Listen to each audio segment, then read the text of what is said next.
वो अपने आप में एक अजीब सा बयान है। उन्होंने किसी मौके पे उत्तर प्रदेश के चुनाव को ध्यान में रखते हुए बयान दिया गया है। भारत में सभी धर्मों के लोगों का डीएनए एक होने जो बात कही गई है वह किसी के भी गले के नीचे से आसानी से नहीं उतरने वाली है। इनकी सरकारों की भी कथनी व करनी में अंतर सभी देख रहे हैं। आरएसएस प्रमुख का दिया गया ताज़ा बयान वास्तव में मुंह में राम बगल में छुरी ही ज्यादा लगता है। दिग्विजय सिंह ने ट्वीट किया, मोहन भागवत जी, ये विचार क्या आप अपने शिष्यों, प्रचारकों, विश्व हिंदू परिषद, बजरंग दल के कार्यकर्ताओं को भी देंगे? क्या ये शिक्षा आप मोदी, शाह जी व भाजपा मुख्यमंत्री को भी देंगे? इससे पहले 2019 में नागरिकता कानून को लेकर छिड़ी जंग के बीच मोहन भागवत ने ये कहकर विवाद खड़ा कर दिया था कि भारत में पैदा हुआ हर शख्स हिंदू है। लेकिन आज बड़ा सवाल है कि आरएसएस के हर विचार पर वार करना क्या विपक्ष की आदत है? और अब वक्त है विश्लेषण का। डीएनए पर भागवत ज्ञान का विश्लेषण सुनिए। धर्म के नाम पर कट्टर सोच फैलाने वालों को यह सीधा संदेश है। लिंचिंग की घटनाओं पर कोई सहानुभूति नहीं दिखाने का भी यह बड़ा संकेत है। इसी वजह से कहा जा रहा है कि मुसलमानों के साथ पहले जब कुछ हो रहा था, जैसा कमलनाथ ने बोला, तो क्यों नहीं बोले थे बीजेपी और आरएसएस के लोग। पीएम मोदी ने भी संसद में लिंचिंग के खिलाफ दो टूक संदेश दिया था, आपको याद होगा। हिंदू मुस्लिम एकता पर कई बार बोल चुके हैं मोहन भागवत, ऐसा नहीं है वो पहली बार बोले हैं। यानी सांप्रदायिक सौहार्द का अगर कोई प्रयास कर रहा है तो उसमें भी आपको त्रुटि ढूंढनी है, झूठ ढूंढना है, द्वेष ढूंढना है, ये बात है।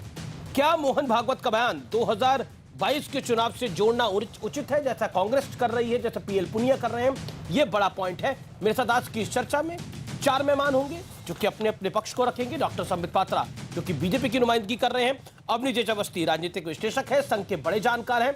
मेरे साथ आज की चर्चा में अबू आसिम आजमी होंगे, वरिष्ठ नेता हैं समाजवादी पार्टी के। वारिस पठान होंगे, प्रवक्ता AIMIM के। तमाम लोगों का अभिनंदन है। संबित पात्रा, में शुरुआत आपसे करता हूं। आपके मुंह में राम है, बगल में छुरी है, ऐसा मायावती कह रही है। पीएल पुनिया कह रहे हैं कि 2022 के चुनाव के चलते यह सारा खेल बीजेपी और आरएसएस खेल रही है। कमलनाथ कह रहे हैं कि मुसलमानों के साथ इतना घोर इंसाफी हुई इस देश के अंदर, क्यों नहीं बोले तब बीजेपी और आरएसएस के वरिष्ठ नेता, क्यों नहीं बोले? आखिरकार अभी डीएनए वाले बयान का मतलब क्या है? देखिए अमीश भाई, जहां तक आदरणीय मोहन भागवत जी का विषय है, मोहन भागवत जी ने वो कहा, जैसा कि आपने भी बताया, जो वो पहले भी कहते रहे हैं, और संघ की जो आइडियोलॉजी है, और भारतीय जनता पार्टी भी इसी आइडियोलॉजी पे, सबका साथ, सबका विकास, सबका विश्वास, सभी लोग आगे बढ़े, एक साथ बढ़े। और आदरणीय मोहन भागवत जी ने स्पष्ट रूप से कहा, हम एक ही मातृभूमि में जन्मे, एक ही पूर्वज के संतान है, 40,000 वर्ष का हमारा इतिहास है, और हमारा डीएनए एक है। हिंदू मुसलमान अलग नहीं हो सकता है, क्योंकि हम एक हैं।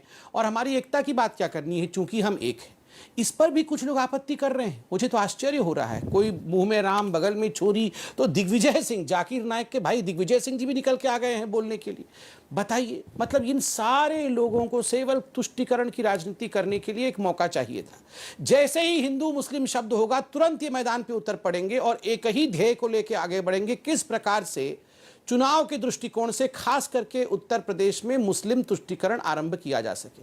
असउद्दीन ओवैसी भी कूद पड़े हैं रिंग लीडर में बन करके आज मैदान में, क्योंकि उन्होंने आज ये भी ट्वीट किया है, 19% मुसलमान हैं उत्तर प्रदेश में, और हमें एक आज़ाद आवाज़ की आवश्यकता है, और जो हमारे मसाइलों को उठा सके, हमारे मतलब मुसलमानों के मसाइलों को उठा सके। तो स्वाभाविक है वो अभी हिंदू मुस्लिम डिवीजन करना चाहते हैं।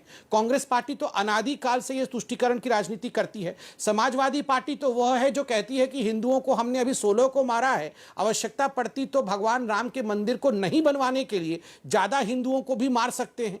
तो स्वाभाविक है ये वो लोग हैं जो मुंह में भी राम नहीं रखते हैं, बगल में तो राम की बहुत दूर की बात है। देखिए अमीश भाई, यहां जिस प्रकार की राजनीति आज हिंदुस्तान में हो रही है, आज ये सेक्युलरिज्म के ओवरडोज के कारण हिंदुस्तान को बहुत पीड़ा 70 वर्षों तक उठाना पड़ा। मुझे 30 सेकंड में एक सवाल का जवाब दीजिएगा। क्या मोहन भागवत जी ये मान चुके हैं, जैसा ओवैसी कह रहे हैं, कि बहुसंख्यक समुदाय में आरएसएस और हिंदुत्व की विचारधारा से कट्टरता आ चुकी है?